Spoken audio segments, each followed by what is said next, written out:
this last session is, I guess, with lots of forums like this, as Joe mentioned, this is our third Kinship Care Forum, and we've got a fourth one planned, and it will be specifically about what's called informal kinship care. I don't particularly like the word informal kinship care because it always makes me think that everyone's running around in board shorts or something. So it doesn't quite fit, the title doesn't quite fit what those people do. But that's because probably they don't fit within any systems that we have. They fall between the cracks of federal and state government responsibilities. We think that they now outnumber the children in informal kinship care, outnumber children in formal kinship care by about 4 to 1. So that's extraordinary. And what we're saying, those people are people that often do it tough with very little or no support. So we do want to pick up the issues for them, and for all the reasons that you're saying as well, that we should be cautious about this because those arrangements sometimes go on hidden from view. So as well as doing it tough and alone, it also isn't subject to any of that kind of monitoring that sometimes needs to happen. So we should be very cautious about that. So that's what the next forum will be about, is concentrating on informal kinship care. And some of you will have an interest in that as well, and we hope that you can attend that one too. But there's a whole different crowd of people that are concerned about that.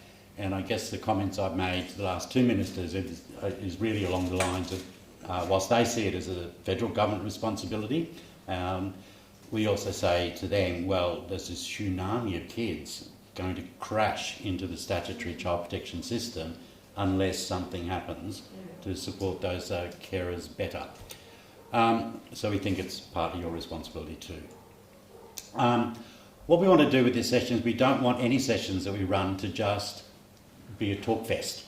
That it is about considering, well, what do we now need to do next, and what do we need to build on from the information that we collect during the day. So what we're going to ask you to do is just, for a few moments, just think about maybe 2 or 3 of the most important messages that you heard during the day, and then we're going to come back to you and ask you what they are to see if any particular themes emerge.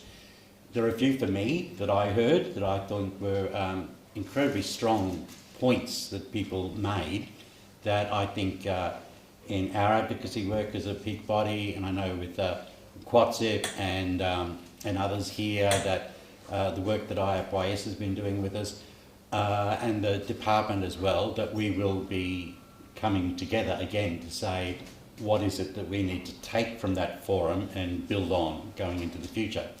So we want to give you the opportunity to tell us what were the take-home messages from you, what were the things that were most newsworthy, what are the things that you think we now need to take away from here and do more work on in conjunction with all those players that we need to bring together to do that.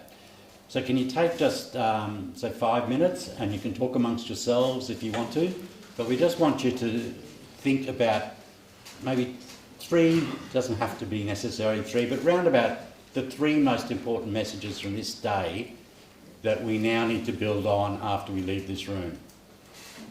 So just talk amongst yourselves, we'll come back in about 5 minutes.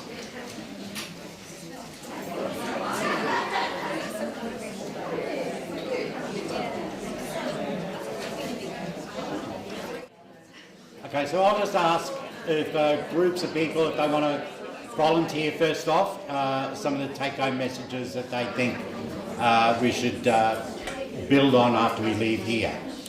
So who would like to start? Can we have a group of people that would like to start? Yep, good. Tom will come over to you with the mic.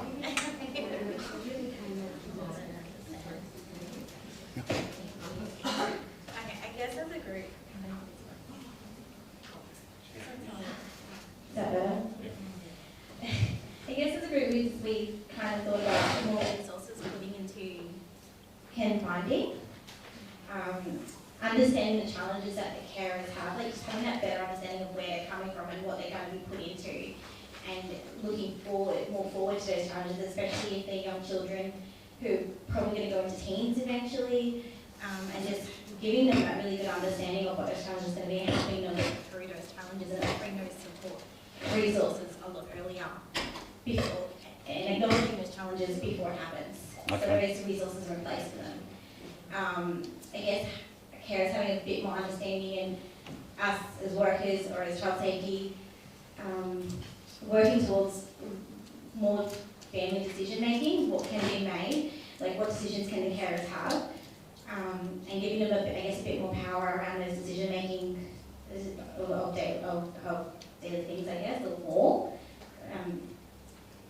And this one, tailored funding for carers for carer needs, so having a better understanding, I guess, of where the funding is going, or what the funding is needed, and having a really good understanding of what they're going to need later on as well. Not just right now, like the establishment fees and all these things that they have early on, isn't enough for that particular person, because each case, I guess, is different, traumas are different, behaviours are different, and just acknowledging that there is a difference in those things.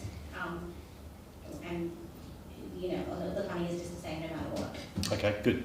So we had the importance of the investment in finding family, the importance of listening to carers and their individual experiences and what they actually need, the more flexible arrangements that can be made to meet those needs and tailor them. They're the major things, and the participation that parents, carers' voices as participants in the decision making. So they were the, I think the panel summed that up beautifully. These are our family, we love them, so this isn't about playing a particular role of a worker or something. These are children that we love. I think that point was made beautifully, so of course you should be a participant in the decisions, yeah. Did other groups have some of those things as their themes as well, things that they noticed that were important to them? Yes, I see some heads nodding. Other things that were people noticed important? Yeah. I'd like to see you start at the beginning of this. When we talk about carer assessments, kinship carer assessments, there's some very tight time frames around how long you've got to do those assessments. And I sometimes wonder, particularly as an agency receiving them from PSS or service centres, that they're often, 30 days into their pack approval before you actually get time to start doing these meaningful assessments. So whether that 90 days is enough time for particularly kin carers, where it is very complex and multi-levelled, whether there can be some higher conversations had with the department. I know it's around changing, legislation and stuff, but I think we do a lot of kin carers disservice by not being able to do that family mapping and look at what supports they're needed to make sure that this is a long-term, has longevity. Yep, so it's got to reflect, the process and the timeframes of that have got to reflect the individual needs of those family circumstances and so on, cater for that, yes, okay. And I don't believe it should be compared to general foster care. Yeah. Well, I think that was one of the points that Tom and I ran through, some major points we picked up during the day, and I think that was one that came ringing very strongly, that kinship care is not foster care. I think that was one of the absolute big take-home messages. It's not foster care. Yep. Did I see another hand go up over here somewhere? There were a few others that Tom was noticing during the day too, so I might ask Tom to run a few others past you that we were picking up that we thought were important statements that people made during the day. Thank you, Lindsay. One of the really big ones for me, I think, was, and particularly the commentary from the panel at the end, just how powerful language is in the way that we describe and framing the discourse around kinship care. Just making sure that a grandmother, not a carer, it's not a placement. It's making sure that we're actually framing all of the language around kinship care, so it's not being parallels aren't being drawn with foster care. And we're actually empowering our kinship carers to be the experts of the lived experience of kinship care. The other one, which Joe affirmed and Brian said at the start, is, but yes, it's important that we take time to get this right, but let's not take too much time. It's important that we actually get this right. But we need to do it well, we need to do it relatively quickly, because the outcomes for young people are so important, and it has taken too long to get there. One of the final ones, and it stuck with me all day, the comment that you made around residential care, how important it is, particularly to empower residential care staff around the transition of children into kinship care. That shouldn't be rushed. They need to have amazing wraparound supports about how they're going to be kind of graduated back into kinship care, and making sure we get that right, and also kind of acknowledge the incredible work that residential care workers do as part of this holistic system that supports children and young people. Good. Yes, Joe. Yeah. Probably one of the places that I'm passionate about, and it probably relates to Annalie's point earlier today, is when children have experienced harm, it's happened often in an isolated environment. So to actually rally support around families early, so rallying extended family supports, stopping that isolation actually can make a difference. So I think we have to view all of this as a continuum, because a child who becomes the attention of child safety, where family and good intervention is wrapped around in the beginning, we can actually stop placements into foster care and residentials. So I think we need to keep that at the forefront. Megan said it, it's about keeping kids at home when we can, but we can actually intervene early. That stops long court processes, lots of disappointment and more harm and trauma that can happen. So I think we have to keep that at the forefront. Yes. Yep. Annie made that point incredibly well. Other big, strong comments you want to make? I suspect tomorrow I'll get a call from Shadow Minister Amanda Cam saying what happened, tell me about it. And Minister Linnard will similarly probably put in a call. I think I'm meeting her next week, and it'll be what happened, tell me what they said. So that I'm sure both of them will be in contact with me very quickly to find out what did they say, because both had a strong interest in forums like this. So what would you like me to tell them? Yes? This is just a quick one. But our group talked about how you track down those informal kinship carers. That's just really resonated with me with Meredith's the risks of that. Who are they and where do you track them down? Yes, one of the things that Meredith and others have been, they're not counted in the census. Yeah. So they're hidden. We don't know how many children are in those circumstances, and no one's counting. So yes, it's urgent that we start to get a handle on this, because we don't know.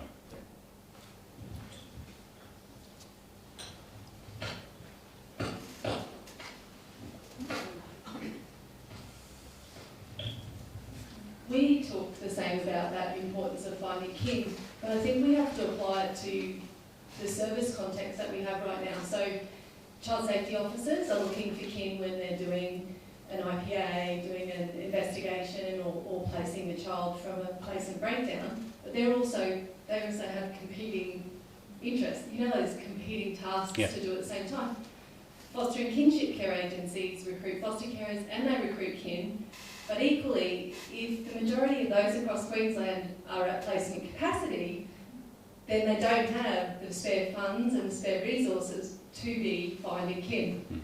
And so while we can talk about it being really important, unless either space has the resources, then what we're really relying on is family putting themselves forward and then knowing how to do that effectively, so that their call is returned by the right person in the right service centre at the right time who can give them the correct information. And that's really, I think, our biggest challenge moving forward, is we know how to find kin, but we don't necessarily resource it at this point.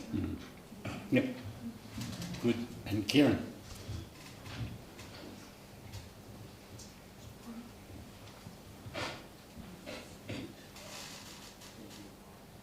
I think something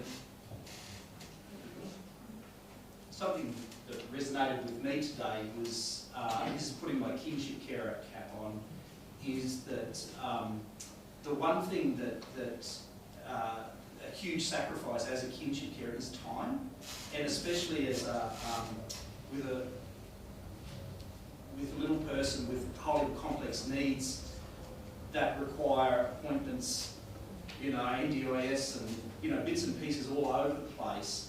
That time that's committed to that has to come away from other areas of your family life, and that's a huge commitment. Which is, I'm not begrudging that, but it's very hard to redeem that. So with your foster care support agency, or a carer support agency, you know, saying I don't necessarily need, as much as nice as it is, a basket of groceries. That's lovely, but actually I need things that help me redeem time back into my family, and it's not just that. It's also and I know I might be a little bit different, but I kind of run, you know, everyone from whether it be my CSO or his CSO to our carer agency or to child advocate or whoever, because I run it like, no, we're going to be here every month on a Friday morning because that's the only time I'm going to, you know, make him available to sit at the head of the table and you know, as a young man and almost case coordinate that whole thing, because that's a huge amount of time, and it's not time for him, you know, our little fella. It's actually time to meet the CSO's needs, it's time to meet the care agencies. It's not, you know, and trying to turn that all around to be about the child, not about everyone else's needs. And so all of that takes time. And I think it's, and that's time that your other kids don't get. That's time that, you know, the washing doesn't get done or the other areas, and yet the care agency being able to fund, hey man, I just need someone to come and clean the house. But that doesn't seem doable, like, but it's easy to get groceries on the front, you know. But I need someone to clean the house. So it's those sort of things that give us time back. I think that's what I did, that's what resonated with me today. Yeah, good. Final comments from others? Yes?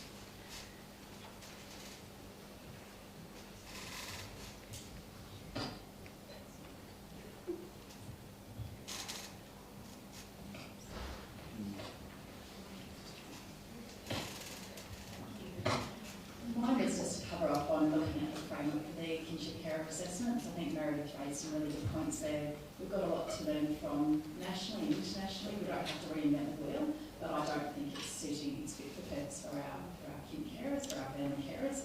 And if we can put that on the agenda of the department, I think that would be another good step forward. And so I think that, you know, I guess kinship care has historically been the second cousin to foster care in some ways. So it's inherited some of those systems that don't really work well for kinship care. So yeah, I think that's a very important point. Some other comments? You've given us a nice big long list to work on that we'll take away with us. Or as Joe mentioned, our next forum is about a month's time. So it will come up quickly, but the concentration will be on informal care, and we've got a working title at the moment, I think, for what informal carers need, what they really, really need. And so it's to encourage people to break into song. But we're also hoping to have some international speakers as well, because of those reasons that we're talking about, that there's some interesting things happening in New Zealand. We've previously had a speaker from United Kingdom talking about some things happening with kinship care in the United Kingdom, so we're hoping that she may be able to make a return visit via the miracles of technology. Well, anyway, so that's a little advert for what you'll see advertised very quickly. And thank you very, very much for your participation today. And it was a very enjoyable forum from our perspective. Thank you very, very much to all of the presenters, all of the panel members, everyone that gave their time to this. To our partners in this exercise, so IFYS, Kamara Infinity under KICS, and Queensland Aboriginal and Torres Strait Islander Child Protection Peak, and Queensland Fostering Kinship Care. So always a delight working with you all, and a very, very special thank you to Grizzly Bear. That's the name of the company. There's not actually a grizzly bear over there. But a very, very special thank you to them. And so I think the technology went very seamlessly, really. So big thank you to Grizzly Bear for certainly going above and beyond to assist us. A thank you also to the PeakCare staff. So Mark, who coordinated a lot of this and is running around coordinating more media at the moment, so I'm off to ABC in a second, apparently. So we've had media interviews going on behind the scenes during the day. A big thank you for Tom, who could understand the language that Grizzly Bear were talking, which I didn't understand, so thankful for that. to Beck who's here, and Liz who's up the back, so everyone for their very kind participation bringing the forum together, but mostly thank you to you. And we'll see you maybe at the next forum. Thank you.